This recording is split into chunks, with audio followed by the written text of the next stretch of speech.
இளைஞர்கள் கையில ஜாதி அப்படின்ற ஒரு விஷயத்தை திணிச்சு அருவா கத்தி அப்படின்ற ஒரு விஷயத்தை கையில கொடுத்து நமக்கு சேராத ஜாதியா இருந்தா யாருமே தேவையில்லை, அவனை கொன்னுடு அப்படின்னு சொல்லிட்டு வளர்த்து விடுறவங்களாவும் இருக்காங்க. நம்ம எல்லாம் பெருசா சொல்லிக்கலாம், இது வந்து பெரியார் வாழ்ந்த மண், பெரியார் வந்து ஜாதியை ஒழிச்ச மண், இது திராவிட மண் இது அப்படின்னு சொல்லி நம்ம சொல்லிக்கலாம். ஏன் இப்ப இருக்கிற திராவிட மாடல் அரசு கூட இவங்களுடைய இந்த ஆட்சி வந்ததுக்கு அப்புறமா எல்லா விஷயத்திலையும் ஊழல், திருட்டு. என்னதான் நம்ம பள்ளி பருவத்துல ஜாதிகள் இல்லையடி பாப்பா அப்படின்னு சொல்லிட்டு புக்கை திருப்பி திருப்பி படிச்சாலும் இந்த சமுதாயத்துல ஜாதி அப்படின்ற ஒரு விஷயம் தலை விரிச்சு ஆடிட்டு இருக்கு அப்படின்னே சொல்லலாம். அதுலயும் இந்த தூத்துக்குடி, திருநெல்வேலி மாவட்டத்துல சொல்லவே வேணாங்க. எங்க பார்த்தாலும் ஜாதி வெறி அப்படின்றது ரொம்ப அதிகமாவே இருக்கு. இப்போ இருக்கிற இளைஞர்கள் கூட கையில வந்து அருவாளையும் கத்தியை வச்சு சுத்துறாங்க அப்படின்னா அதற்கு காரணம் என்னவா இருக்கும்? இந்த ஜாதி வெறி அப்படின்ற ஒரு விஷயம்தான். என்னங்க நீங்க இப்படிலாம் சொல்றீங்க? நாங்க அப்படிலாம் கிடையாது, நாங்க வந்து எல்லாரும் சமம் அப்படின்னு நினைக்கக்கூடிய ஒரு ஆளு, இப்படிலாம் சொல்லாதீங்க அப்படின்னு நீங்க நினைச்சீங்கன்னா நான் ஒரு விஷயம் மட்டும் சொல்றேன், நீங்க வேலையா உங்க கண்ணாடியை போய் பாருங்க. ஏன் அப்படின்னா நாங்க வந்து ஜாதியை பத்தி பேசவே மாட்டோம், ஜாதி அப்படின்ற ஒரு விஷயம் இல்லைன்னு நினைக்கிற ஆளு அப்படின்னு சொல்றவங்களா இருக்கட்டும், நல்லா படிச்சவங்களா இருக்கட்டும், இவங்க ரெண்டு பேரும் தான் இப்போ இந்த ஜாதி அப்படின்ற ஒரு விஷயத்த கையில எடுத்துட்டு தேவையில்லாத வேலையெல்லாம் பார்த்துட்டு இருக்காங்க. இந்த ஜாதி அப்படின்ற ஒரு விஷயம் ஒழிஞ்சிருச்சு, நாங்க வந்து இந்த மண்ணுல ஜாதி அப்படின்ற ஒரு விஷயத்த ஒழிச்சிட்டோம் அப்படின்னு சொல்ற இந்த திராவிட மாடல் அரசே ஜாதி அப்படின்ற ஒரு விஷயத்த வச்சுதான் அரசியலும் பண்ணிட்டு இருக்காங்க. இந்த காலத்துல ஒரு பையன் நல்லா படிச்சிருக்கான், நல்லா வேலை பார்க்கறான், அவன் 1.5 லட்சம் ரூபாய் சம்பளம் வாங்குறான், எந்த ஒரு கெட்ட பழக்கமும் இல்லாம இருக்கான் அப்படின்னா அப்படிப்பட்ட ஒரு பையன் கிடைக்கிறதே ரொம்ப கஷ்டம். அதுலயும் அவங்க குடும்பத்தை பார்த்தீங்க அப்படின்னா நல்லா வெல் செட்டில்டான குடும்பம், நல்லா கௌரவமா வாழ்ந்த குடும்பம் அப்படின்றப்போ அந்த பையன் வந்து ஒரு பொண்ணு கிட்ட பேசுறான், பழகுறான் அப்படின்றதுக்காக திருநெல்வேலியில இருக்கக்கூடிய நெல்லை மாவட்டத்துல ஆணவ படுகொலை நடந்திருக்கு. அவருடைய பேர் வந்து கவின். இவர் வந்து ஐடி ஊழியரா வேலை பார்க்கறாரு, 1.5 லட்சம் ரூபாய் சம்பளம் வாங்குறாருங்க. ஸ்கூல் படிக்கும் போதுல இருந்தே அவருக்கும் அவர் கூட இருந்த சக தோழிக்கும் ஃப்ரெண்ட்ஷிப் ஆயிருக்கு. அப்போ இருந்து பழகிக்கிட்டே வந்திருக்காங்க. காலேஜ் படிக்கும் போது 2 பேரும் சேர்ந்து பழகிருக்காங்க. இப்போ அது வந்து காதலா மலர்ந்திருக்கு. இந்த விஷயம் வந்து அந்த சக தோழியா இருக்கக்கூடிய அந்த பொண்ணோட தம்பிக்கும் தெரியும். தம்பியோட பேர் வந்து சுர்ஜித். சுர்ஜித்தும் கவினும் கிட்டத்தட்ட 2 பேருமே ஓரளவுக்கு நெருக்கமா இருந்தவங்க தான், நெருங்கி பழகுனவங்க தான். இவங்க 2 பேருக்குமே ஒரு நல்ல கனெக்ஷனும் இருந்திருக்கு. அப்படி இருக்கிற இந்த பட்சத்துல சுர்ஜித் அப்படின்ற இளைஞர் கவின் அப்படின்ற ஒரு ஐடி ஊழியரை வெட்டி கொண்டிருக்காரு. என்ன காரணம் அப்படின்னா அவருடைய அக்காவை இவர் காதலிக்கிறாரு அப்படின்ற ஒரு காரணத்தை சொல்றாரு. தினமும் மருத்துவமனைக்கு அவர் வருவாரு, வயசானவங்களை கூட்டிட்டு வருவாரு, ஆனா அந்த வயசானவங்களை பாக்குறதுக்காக வர்றது கிடையாது, எங்க அக்கா கிட்ட பேசுறதுக்காக அவர் வர்றாரு. நானும் கூப்பிட்டு நிறைய விஷயம் நிறைய தடவை வார்ன் பண்ணியிருக்கேன், அவர் கேட்ட மாதிரியே தெரியல, அதனாலதான் இன்னைக்கு வந்து அவருடைய தாத்தாவை கூட்டிட்டு வரும்போது நான் அவரை கொன்னுட்டேன் அப்படின்னு சொல்லிட்டு ஒரு பதிவை அவர் சொல்லியிருக்காரு. இந்த இடத்துல அவர் கொல்றதுக்கான காரணம் என்னவா இருக்கும்? கவின் அப்படின்றவர் வந்து பட்டியலின சமூகத்தை சேர்ந்தவர், இவங்க வேற ஜாதியை சேர்ந்தவங்க. இவங்களுடைய பேரண்ட்ஸ் யாரு அப்படின்னு கேட்டீங்கன்னா 2 பேருமே சப் இன்ஸ்பெக்டரா வேலை பார்க்குறவங்க. இப்படி இருக்கிற ஒருத்தவங்க தான் இளைஞர்கள் கையில ஜாதி அப்படின்ற ஒரு விஷயத்தை திணிச்சு அருவா கத்தி அப்படின்ற ஒரு விஷயத்த கையில கொடுத்து நமக்கு சேராத ஜாதியா இருந்தா யாருமே தேவையில்லை, அவனை கொன்னுடு அப்படின்னு சொல்லிட்டு வளர்த்து விடுறவங்களாவும் இருக்காங்க. அப்படிதான் இன்னைக்கு நெல்லை மாவட்டத்துல ஆணவ படுகொலை நடந்திருக்கு. இதுல இருந்து தெரிய வேணாமா, நல்லா படிச்சு நல்ல உத்தியோகத்துல இருக்கிற பேரண்ட்ஸ், நல்லா படிக்கிற ஒரு பையன், அவர் கையில அருவா கத்தி இருக்கு, அவர் வந்து அவருடைய மனசுல ஜாதி வெறி இருக்கு அப்படின்னா இதற்கு எல்லாத்துக்குமே காரணம் என்னவா இருக்கும்? நம்ம எல்லாம் பெருசா சொல்லிக்கலாம், இது வந்து பெரியார் வாழ்ந்த மண், பெரியார் வந்து ஜாதியை ஒழிச்ச மண், இது திராவிட மண் இது அப்படின்னு சொல்லி நம்ம சொல்லிக்கலாம். ஏன் இப்போ இருக்கிற திராவிட மாடல் அரசு கூட ஜாதி அப்படின்ற ஒரு விஷயத்தை கையில எடுத்துதானே அரசியலை பண்ணிட்டு இருக்காங்க. எங்க அவங்கள சொல்லுங்க, எந்த தொகுதியிலையும் வேட்பாளரா நிக்கிறவங்க அவங்க ஜாதியை சேர்ந்தவங்க இல்லை அப்படின்னு சொல்ல முடியாதுல்ல. ஏன் அப்படின்னா ஜாதி அப்படின்ற ஒரு விஷயத்த இல்ல அப்படின்னு சொல்லிட்டு பரப்புறவங்களே அவங்களாதான் இருப்பாங்க. கட்சியில நிர்வாகியா இருக்கணும் அப்படின்னா அவருக்கு வந்து நல்ல நாலேஜ் இருக்கணும், எத்தனை மொழி தெரிஞ்சிருக்கணும் அப்படின்ற அவசியமே கிடையாதுங்க. இங்க அவர் வந்து நம்ம ஜாதியா இருக்காரா, அது மட்டும் போதும், நம்ம ஜாதியா இருந்தா உடனே சேர்த்துடுங்க, வேட்பாளரா அங்க நிக்க வைங்க, அவர் ஜெயிச்சுட்டு போயிருவாரு அப்படின்னு சொல்ற இந்த திராவிட மாடல் அரசு ஜாதியை ஒழிச்சுச்சா அப்படின்னு கேட்டா கிடையாது.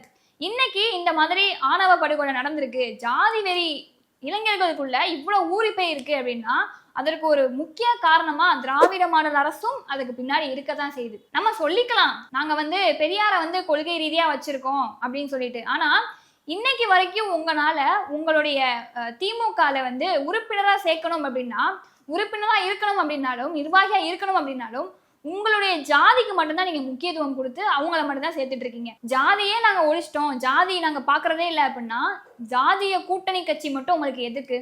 அதையும் நான் தூக்கி போடணும். இப்ப மட்டும் வாங்க வாங்க கூட்டணி சேர்ந்துக்கோன்னு கூப்பிட்டு வச்சிட்டு இருக்கீங்க. இதுல இன்னொரு முக்கியமான விஷயம் என்ன அப்படின்னா, அதுல கூட்டணி கட்சியா இருக்கிற ஒருத்தர் தான் ஆணவ படுகொலை நடந்திருக்கு அப்படின்னு சொல்லிட்டு நடந்ததுக்கு அப்புறமா இப்போ குரல் கொடுத்துட்டு இருக்காரு. ஏன் இந்த மாதிரி ஒரு விஷயம் முன்னாடி எவ்வளவோ நடந்திருக்கு, அப்போல்லாம் நீங்க தட்டி கேட்டு இருந்தீங்க அப்படின்னா இப்படி ஒரு விஷயம் நடக்கிறதுக்கு முன்னாடி அதை நீங்க ஏதாவது ஒண்ணு பண்ணிருக்கலாமே, ஏன் பண்ண முடியல? அப்போ ஜாதிக்கு நீங்களும் விலை போயிட்டீங்க அப்படின்னு தானே அர்த்தம். நீங்களுமே அங்க ஜாதியை பார்த்துட்டு தானே உட்காந்துட்டு இருக்கீங்க. கேட்டா அப்போ சொல்லிக்க வேண்டியது, நாங்க வந்து பட்டியலின மக்களுக்காக குரல் கொடுக்குறோம், அவங்களுக்கு ஏதாவது அநீதி நடந்துச்சு அப்படின்னா நாங்க அங்க போய் நிற்போம் அப்படின்னு சொல்லிக்க வேண்டியது. சொல்லாதீங்க. நீங்களுமே ஜாதியை கையில எடுத்துட்டு தான் அரசியலே பண்ணிட்டு இருக்கீங்க. நம்ம குழந்தையா இருக்கும் போது ஒரு கதை சொல்லி வளர்ப்பாங்க. என்ன தெரியுமா? பாட்டிலாம் ஒரு கதை சொல்லுவாங்க. ஒரு வீடு இருந்துச்சு, அந்த வீட்டுக்குள்ள வந்து பாம்பே கிடையாது அப்படின்னு சொல்லி நிறைய பேர் வந்து போய் வாழலாம் அப்படின்னு நினைச்சாங்க. அப்படியே ஒருத்தர் போனாரு. ஆனா அந்த இடத்துல பாம்பு இருந்திருக்கு. பாம்பு நம்மளை கொத்திருச்சு. கொத்தின உடனே அந்த நபர் வந்து செத்துட்டாரு. திருப்பி இன்னொருத்தர் போறாரு, இன்னொருத்தரையும் பாம்பு கொத்துது, அங்கேயும் அவர் செத்துட்டாரு அப்படின்னு சொல்லி அந்த பாட்டி ஒரு குழந்தைக்கு வந்து கதை சொல்றாங்க. அந்த இடத்துல என்ன சொல்ல வராங்க அப்படின்னா, பாம்பு இல்ல இல்ல இல்ல அப்படின்னு சொல்லிட்டு அந்த பாம்பு எல்லாத்தையுமே ஒரு ரூம்குள்ள போட்டு அடைச்சி வச்சுட்டு நம்மள பாம்பு இல்லை அப்படின்னு சொல்லி நம்ப வச்சுட்டு நம்மளையே அங்க தூக்கி கொண்டு போய் உட்கார வச்சு சாவடிக்கிறாங்க. அதாவது சாதியே இல்லை இல்லை இல்லைன்னு சொல்லிட்டு ஜாதியை மறைச்சு வச்சுட்டு அந்த ஜாதியை வச்சே இங்க கொல்றாங்க இல்லையா, அதைத்தான் இவங்க இப்படி சொல்ல வராங்க. இது மட்டும் இல்ல, ஜாதி அப்படின்ற ஒரு விஷயத்த வச்சு நிறைய திரைப்பட டைரக்டர் வந்து படமும் எடுக்கிறாங்க. இந்த மாதிரி என் ஜாதியை வந்து அவன் பண்ணியிருக்கான், என் ஜாதிக்காரனை இப்படி தூண்டி விட்டுருக்கான், அதனால நான் இப்படி பண்ணேன் அப்படின்னு சொல்லி எடுக்கிற படத்துல இருந்து இப்ப வரைக்கும் ஜாதியை வச்சுதான் ஒரு படமுமே அமைஞ்சிருக்கு. இப்படி இளைஞர்கள் வந்து இந்த படத்தை பார்க்கும்போது அவங்க மனசுல என்ன தோணும்? நம்ம ஜாதிக்காரனை இப்படி பண்ணிட்டானா, அப்ப நம்ம ஜாதிக்காரனை விட்டு கொடுக்கவே கூடாது, நம்ம ஜாதிக்காரனுக்கு ஏதாவது ஒண்ணு வந்துச்சு அப்படின்னா அவனை அந்த இடத்துல கொன்றணும், அப்படிதானே தோணும். அந்த மாதிரிதான் ஜாதி அப்படின்ற ஒரு விஷயம் இந்த திராவிட மாடல் அரசுல ஊறி போய் கிடக்கு. ஜாதியை ஒழிக்கணும் அப்படின்னு நினைக்கிற எல்லாருக்குமே ஒரு விஷயம் சொல்லணும் அப்படின்னா, என்னைக்கு இந்த திராவிட மாடல் அரசு ஒழியுதோ அன்னைக்குதான் ஜாதி அப்படின்ற ஒரு விஷயம் ஒழியும். ஏன்னா ஜாதி அப்படின்ற ஒரு விஷயத்த வச்சுதான் அவங்க அரசியலே பண்ணிட்டு இருக்காங்க. ஜாதி இல்லை, ஜாதியை நாங்க ஒழிச்சிட்டோம், ஜாதி இல்லாத மண் அப்படின்னு சொல்லிட்டு எல்லா இடத்துலையுமே ஜாதியை பரப்புறது அவங்களா மட்டும்தான் இருக்காங்க. அது மட்டும் இல்லை, இவங்களுடைய இந்த ஆட்சி வந்ததுக்கு அப்புறமா எல்லா விஷயத்திலையும் ஊழல், திருட்டு, எந்த விஷயம் எடுத்தாலும் அங்க திருட்டு இருக்கும், இல்லைன்னா ஏதாவது ஒரு விஷயம் ஊழல் பண்ணியிருப்பாங்க, காசு அடிச்சிருப்பாங்க. அந்த மாதிரி தான் கடந்த 2021 இருந்து இந்த 2025 இந்த காலகட்டங்கள்ல அவ்வளோ ஊழல் பண்ணியிருக்காங்க. அதுல நம்ம வந்து திருப்பியும் பேச போற ஒரு விஷயம் என்ன அப்படின்னா, கிட்னி திருட்டு. கிட்னி திருட்டு வந்து இப்போ எல்லாராலையுமே பேசப்படுற ஒரு விஷயமா இருக்கு. நாமக்கல் மாவட்டத்துல திமுக நிர்வாகியா இருக்கிற ஒருத்தர் அங்க இருக்கிற மக்களை ஏமாத்தி, அதாவது அவங்களுடைய வறுமையை பயன்படுத்தி அவங்களுடைய கிட்னியை 4 லட்சம் ரூபாய் 5 லட்சம் ரூபாய்க்கு எடுத்து அறுவை சிகிச்சை பண்ணியிருக்காரு. அதாவது ஒரு கிட்னியோட விலை அப்படின்னு பாத்தீங்கன்னா, அவரு கிட்னிக்கு பேசின விலை வந்து 20 லட்சம் ரூபாய். ஆனா மார்க்கெட்ல ஒரு கிட்னியோட விலை அப்படின்னு பாத்தீங்கன்னா 50 லட்சம் ரூபாய் இருக்கும். இப்படி ஒரு நபர்கிட்டயுமே இருந்து கிட்னியை 4 லட்சம் ரூபாய்க்கு இல்ல 5 லட்சம் ரூபாய்க்கு எடுத்து அந்த 4 லட்சம் ரூபாய் 5 லட்சம் ரூபாயை அவங்களுக்கு கொடுத்துட்டு மீதி இருக்க பணத்தை அவர் அடிச்சிருக்காரு. அப்போ மார்க்கெட்ல இது போகும்போது 50 லட்ச ரூபா 60 லட்ச ரூபா போகும். அப்ப இது கிட்னி கைமாற எவ்வளவு மோசடி நடந்திருக்கு. இவருக்கு பின்னாடி திமுக எம்எல்ஏக்களும் துணை இருக்காங்க அப்படின்னு ஒரு விஷயம் சொல்லிட்டு வராங்க. பெரம்பலூர் மாவட்டங்கள்ல ஒரு நல்ல பல்கலைக்கழகம், யூனிவர்சிட்டி நடத்திட்டு இருக்காரு, ஒரு நல்ல காலேஜ் நடத்திட்டு இருக்காரு. அவர் வந்து இதற்கு துணையா இருக்காரு அப்படின்னு சொல்லி ஒரு விஷயம் சொல்லப்படுது. இப்படி திமுக ஆட்சியில இருக்கிற எம்எல்ஏக்களே இந்த மாதிரி ஒரு திருட்டு வேலையில ஈடுபடுறாங்க அப்படின்னா மக்கள் எங்கெங்க போவாங்க? இந்த திராவிட மாடல் அரசு ஆட்சியில எல்லா இடத்துலயும் நீங்க திருட்டு பண்றீங்க, ஆனா கடைசியில எதுவுமே இல்லை அப்படின்ற ஒரு காரணத்தினால மக்கள் கிட்ட இருக்கிற கிட்னில கை வச்சு அதுலயும் திருட்டு பண்ணிட்டு இருக்கீங்க. இவருடைய ஆட்சியில இந்த மாதிரி ஒரு திருட்டுலாம் நடந்திருக்கே அப்படின்னு சொல்லிட்டு திமுக நிர்வாகியா இருக்கிற ஒருத்தர்கிட்ட கேட்கும் போது அவர் என்ன சொல்றாரு தெரியுமா? அவர் ஒரு விஷயம் சொல்றாரு, அதை நான் படிச்சு காமிக்கிறேன். வப்பாட்டி அப்படின்னா வப்பாட்டி கிடையாது, துணைவி அப்படின்னு சொல்லி சொல்றாரு. திருத்திக்கணும் நம்ம. அடுத்து, கள்ளக்காதல் அப்படின்னா கள்ளக்காதல் கிடையாது, திருமணம் கடந்த உறவு. அதை இப்படி சொல்லுங்க சார், என்ன நீங்க இப்படி சொல்றீங்க? அப்படி கிடையாது. குடிகாரர்கள், குடிகாரர்கள் அப்படின்னா அது இல்ல, குடிகாரர்கள்னு பேர் வைக்காதீங்க, மது பிரியர்கள் அப்படி சொல்லுங்க.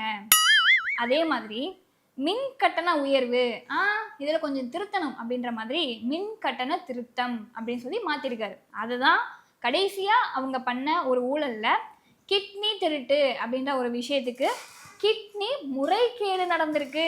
அப்போ நீங்க கிட்னி திருட்டுன்னு சொல்லாதீங்க, கிட்னி முறைகேடுன்னு சொல்லுங்க அப்படின்னு ஒரு விஷயத்த சொல்லியிருக்காங்க. ஆக வறுமையை காரணம் காட்டி மக்கள் கிட்ட கிட்னியை எடுத்து அதை பல லட்சத்துக்கு விற்ற ஒரு திமுக நிர்வாகி, அவரை காப்பாத்துறதுக்காக கிட்னி திருட்டு அப்படின்ற ஒரு விஷயத்த நாங்க சொன்னோம் அப்படின்னா, நீங்க கிட்னி திருட்டுன்னு சொல்லக்கூடாது, அதை கிட்னி முறைகேடு நடந்திருக்கு அப்படின்னு சொல்லுங்கன்னு ஒரு கேவலமான ஒரு நபருக்கு முட்டு கொடுத்து அந்த வார்த்தையவே நீங்க மாத்துறீங்க அப்படின்னா, எந்த மாதிரியான அரசியல்ல நீங்க ஈடுபட்டு இருக்கீங்க? எப்படியெல்லாம் தமிழ்நாட்டு மக்களை நீங்க பார்த்துட்டு இருக்கீங்க? உங்களுடைய இந்த திராவிட மாடல் அரசு லட்சணம் இப்படிதான் இருக்கு. நம்ம எல்லாருக்குமே ஒரு காமெடி நல்லாவே தெரியும். வடிவேல் சார் அவர்கள் வந்து ஒரு இடத்துக்கு போவார், மதுரைக்கு போவார். மதுரைக்கு போகும்போது ஒரு பையன் வா வா வா அப்படின்னு சொல்லி கூப்பிடுவான். அந்த பையன் பின்னாடியே போயிட்டு அங்கனை வந்து படுக்க வச்சு கிட்னி எடுத்துருவாங்க. அந்த மாதிரி கடந்த சில வருடங்களுக்கு முன்னாடி சென்னையில் இருக்கக்கூடிய வில்லிவாக்கம் இருக்கு இல்லையா, வில்லிவாக்கம்லாம் அதை சொல்ல மாட்டாங்க, அந்த இடத்த கிட்னி வாக்கம் அப்படின்னு சொல்லி சொல்லுவாங்க. அப்படி இருக்கக்கூடிய அந்த இடத்துல இதே மாதிரி விஷயத்தெல்லாம் பண்ணிட்டு வந்தாங்க. அறுவை சிகிச்சை முறைகள்ல சக்சஸ் ஆனது அப்படின்னு சொல்லி ஒரு விஷயம் கேட்டீங்க அப்படின்னா, இதய மாற்று அறுவை சிகிச்சை மட்டும்தான் இப்போ வரைக்குமே ஒரு சக்சஸ் ரேட்ல இருக்கு. இதை தாண்டி கிட்னி அறுவை சிகிச்சை அப்படின்றத கையில எடுத்து விட்டுட்டாங்க. ஏன் அப்படின்னா, கிட்னி மாற்று அறுவை சிகிச்சை பண்ற ஒரு நபர் 3 வருஷத்துல இருந்து 8 வருஷம் வரைக்கும் தான் உயிரோட இருக்க முடியும் அப்படின்னா, மக்களா இருக்கிறவங்க எல்லாருக்குமே ஒரு பயம் வரும், அதுக்கு வந்து நம்ம மாற்று அறுவை சிகிச்சை பண்ணாமலே இருக்கலாமே அப்படின்னு சொல்லிட்டு. அந்த மாதிரி ஒரு விஷயத்த இங்க நாமக்கல் மாவட்டத்துல கையில எடுத்து எல்லாரையுமே ஏமாத்திருக்காங்க.